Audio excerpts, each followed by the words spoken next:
আসসালামু আলাইকুম। তোমরা যারা এইচএসসি পরবর্তী সময়ে চিন্তায় আছো এই মুহূর্তে আসলে কি করা দরকার এবং কিভাবে করলে কোথায় করলে আমার জন্য ভালো হবে তাদের জন্য এই ভিডিওটা।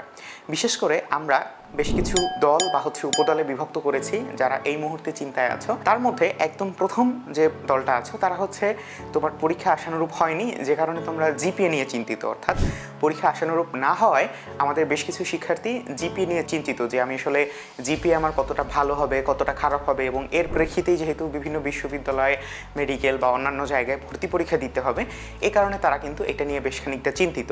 দ্বিতীয় যে দলটায় আমরা ভাগ করেছি সেই দলটা হচ্ছে যারা আসলে চিন্তা করছে এবং তারা আসলে সিদ্ধান্ত নিতে পারছে না কোথায় তারা যাবে, অর্থাৎ মেডিকেল, ভার্সিটি নাকি নার্সিং। সো এই একটা আমরা বলতে পারি যে দ্বিধার মধ্যে আছে এরকম একদল শিক্ষার্থী। এবং সর্বশেষ যেই শিক্ষার্থীরা আছে তারা হচ্ছে মেডিকেল দিবে কিন্তু তারা ব্যাকআপ হিসেবে নার্সিং রাখবে, অর্থাৎ আলটিমেটলি তারা আসলে হেলথ সেক্টরে যেতে চাচ্ছে। সো এই যে তিনটা দলকে আমরা ভাগ করেছি বা তিনটা দলের মধ্যে উপদল আছে যেগুলো হচ্ছে পরবর্তীতে আলোচনা করব, বাট এই যে তিনটা দলের কথা আমরা বললাম এই প্রত্যেকটা দল কিন্তু হচ্ছে একটা নির্দিষ্ট সলিউশনে আসতে পারে। ধরো আমরা যারা জিপিএ এর কথা বলছি যে জিপিএ কম, আমরা জানি যে আমাদের নার্সিং এর ক্ষেত্রে কিন্তু হচ্ছে অনেক বেশি জিপিএ লাগছে না, আবার হচ্ছে একদম 5 আউট অফ 5 প্রয়োজন হচ্ছে না, আমাদের কম বেশি হলে এখানে কিন্তু খুব একটা বেশি সমস্যা নেই।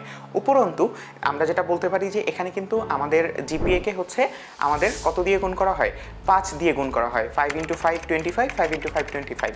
সো দেখা যাচ্ছে যে প্রতি পয়েন্টের জন্য হচ্ছে আমাদের 5 করে থাকছে। সো এই 5 পয়েন্ট কিন্তু হচ্ছে পরবর্তীতে আমাদের পরীক্ষার মাধ্যমে, অর্থাৎ ভর্তি পরীক্ষার মধ্যে যেহেতু হচ্ছে আমাদের নেগেটিভ মার্কিং নাই নার্সিং ভর্তি পরীক্ষায়, এই কারণে কিন্তু এই 5 মার্ক ব্যাকআপ করে দেয়া বা এই 5 মার্ককে আবার পুনরায় বলা যেতে পারে যে যেই পরিমাণ বিয়োগ হয়েছে সেই পরিমাণ কিন্তু আবার প্লাস করে দেওয়া কোনো বিষয় না যদি হচ্ছে সে ভালোভাবে প্রস্তুতি নেয়।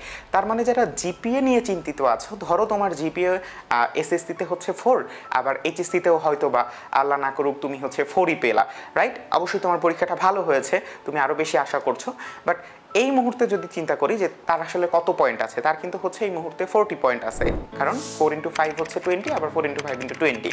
সো এই যে 40 নম্বর আছে 50 নম্বরের মধ্যে, আমরা জানি যে টোটাল আমাদের 150 নম্বরের পরীক্ষা হয় নার্সিংয়ে, যার মধ্যে 100 নম্বর হচ্ছে আমার ভর্তি পরীক্ষায় এমসিকিউ আকারে আসবে এবং বাকি 50 নম্বর হচ্ছে এসএসসি এবং এইচএসসির এই মার্কিংয়ের উপরে। সো একজন শিক্ষার্থী চিন্তা করছে যে আমার জিপিএ হয়তো বা কম আসবে, আমার এসএসসিতেও কম আছে, এইচএসসিতেও কম আসবে, বাট তার কম তো এই পরিমাণই হতে পারে।